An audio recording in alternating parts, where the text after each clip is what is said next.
Hello everybody, I'm Nathan P. Butler from Grail Quest Books. I'm one of the writers on the new Wars, the Battle of Phobos graphic novella series, and I want to take this time very briefly to give you a quick tour, a quick preview of the first volume in that series, my first volume in the series, which is Wars, the Battle of Phobos, Healers and Hunters, also known as Earthers Volume 1.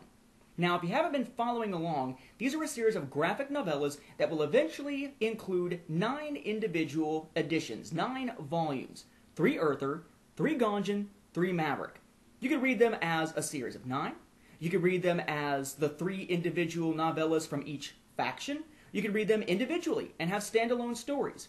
Personally, I think the entire series as a whole, the way it interweaves together, will be most interesting, but they're designed so that you can jump in at any time and have fun with the Wars universe, even if you've never played the card game or the role-playing game in your life. Though, I think those who have played those games will find a lot more to it this time around. They'll wind up finding side references, little nuances that they'll hopefully appreciate. The first in this series, as I said, is my first volume, Healers and Hunters, and it is this volume right here, recently made available through indieplanet.com, right now at a cover price of $15.99 plus shipping. Now this is a graphic novella, very much in the vein of, since so many Star Wars fans are Wars fans, of the Dark Forces graphic novels from Dark Horse Comics. Just like these were around 110, 115 pages or so, had individual color illustrations within, as in the case, for instance, of illustrations from the first Dark Forces book here. The only big difference you'll find is that the Dark Forces graphic novellas were hardback, and therefore carried a hardback price of about $25. We went the paperback route here to make these as accessible as possible to new readers. We have the Battle of Phobos, Earthers Part 1, Healers and Hunters here in paperback. But it's about the size of a comic book, to make a comparison with, say, Darth Vader in The Lost Command. We're essentially looking at the same size here. So, comic book size, also meaning that you get more text per page than in a regular novel. You're looking at a novella here of about 114 individual pages. The storyline, based on the preview here, goes as follows. A rogue scientist has decided to turn over an ultra-rare piece of technology, the shrouds from the game, to a dangerous criminal organization, the Cartel, led by a man no one has seen, the Gambler. Z-Labs wants their tech back. Sin, with mover and shaker Jylen Wrath, wants the tech for intel and corporate power leverage, and the Cartel is more than happy to watch Earther and Mars leaders squirm at the thought of a maverick gang controlling game-changing technology with hostilities between the two planets at the breaking point. Remember, we're leading up to the Battle of Phobos. Z-Lab's captain, Rogan Hallard, has been tasked with recovering both the tech and the scientist under the guise of rescuing a CGC squad marooned on an asteroid in the belt, where the scientist was last reported to be heading.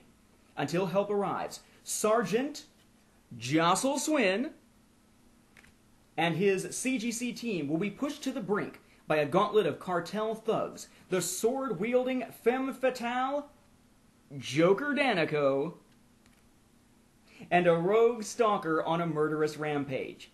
Against a backdrop of a fractured humanity far along the path to war, all parties will discover they are caught in a crossfire of hidden agendas, controversial tech, and deadly personas.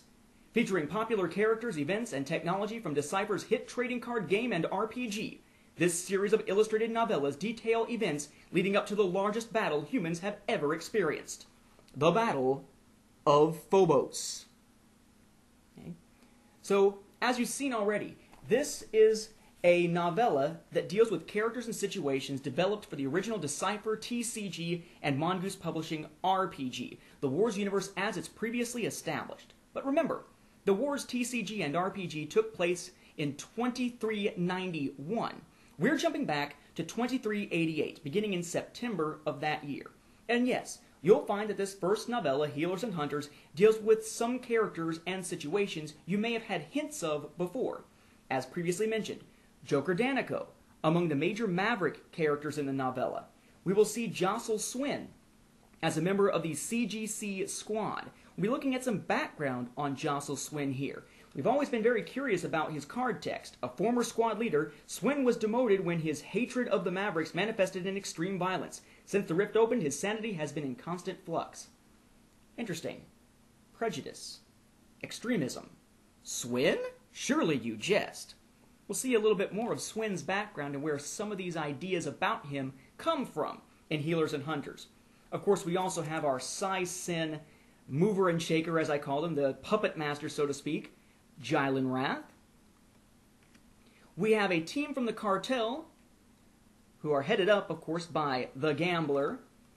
We will see Janet Yens as a member of the CGC squad. Janet Yens, of course, we know from the short story Cloud and from her level 2 Guru card. We will, of course, see other Mavericks involved. In fact, the first Maverick we'll meet won't be Joker Danico, but Pepper Tokarates from the Fortune Seeker card. And as I mentioned, they're going after the technology known as the Shrouds, prototypes of Shroud technology. And, of course, two of our major heroic characters will be Captain Rogan Hallard of Z-Labs, his right-hand man, Jerlin Cray, from Ranger Watchmen, and of course they are the captain and first mate, so to speak, the two major members of the Shadow Surfer crew. So we're seeing a lot of stuff coming directly out of the game, creating the background, of course along with technology, situations, individuals pushing them in the right direction. For example, we will find a reference to Slick Tommy Gianbua at one point, the gray market middleman. We see our characters using appropriate technology for the era, like the M44 heavy plasma gun. So it is a universe in which there's a lot of rich storytelling potential, a lot of things we've been hinted at, such as the Battle of Phobos, but which we haven't seen in detail. We are developing those characters, those situations, to create the backstory of this rich Wars universe. Now, this is a graphic novella. So it's $15.99, again, right now on IndiePlanet.com. What we mean by a graphic novella is that it's essentially comic book sized. It is short because it is a novella, again, about 114 pages, 14 chapters if you include the epilogue. What you'll find is it is illustrated throughout. For example, each individual chapter heading has an individual card image. Like in this case, we have the gray market middleman, Slick Tommy Gianbua. So each chapter has its own little image there to start it out. We also have a few instances where card images make up full page images. And we have instances where original brand new artwork was created by Samantha Nowak, including the cover art here, to create other new full-sized, full-page images like this one of Joker Danico going after a couple of our other characters here. If you're to go to it by the numbers, what we have here is a book that has 21 different images in it coming from the card game, 6 of which are full-sized images. Then we have 4 other brand new illustrations from Samantha Nowak, making up 4 other full-sized images, and we have a 5th from her that makes up our cover image here. We also have 4 different images in there that are essentially sketches of Wars technology used as sort of flavor images, and a couple of images that come from the primer that Decipher created for new writers in the series and new developers as the card game was being pushed early on. So, illustrated throughout, which sort of enriches the experience, what we have here, in this case at least, a tale of essentially a chase, trying to get this technology and figure out who's going to wind up with it in their hands by the end of the story, as tensions in the solar system are already rising between the Gonjan and Earth, with the Mavericks sort of playing off of both sides here and there. We're also seeing the development of some of our characters who will be repetitive, or repeating, whatever you want to call it, recurring heroic characters like Janet Yens, Rogan Hallard, Jerlin Cray, characters like that of course will be familiar to those who have played the game, but intriguing to those who haven't nonetheless. The next volume out will be Gonjan Volume 1 from Sean Williams. We'll see a bit of Hyjin Orochito. I always screw up my pronunciation of that. Hyjin Orochito.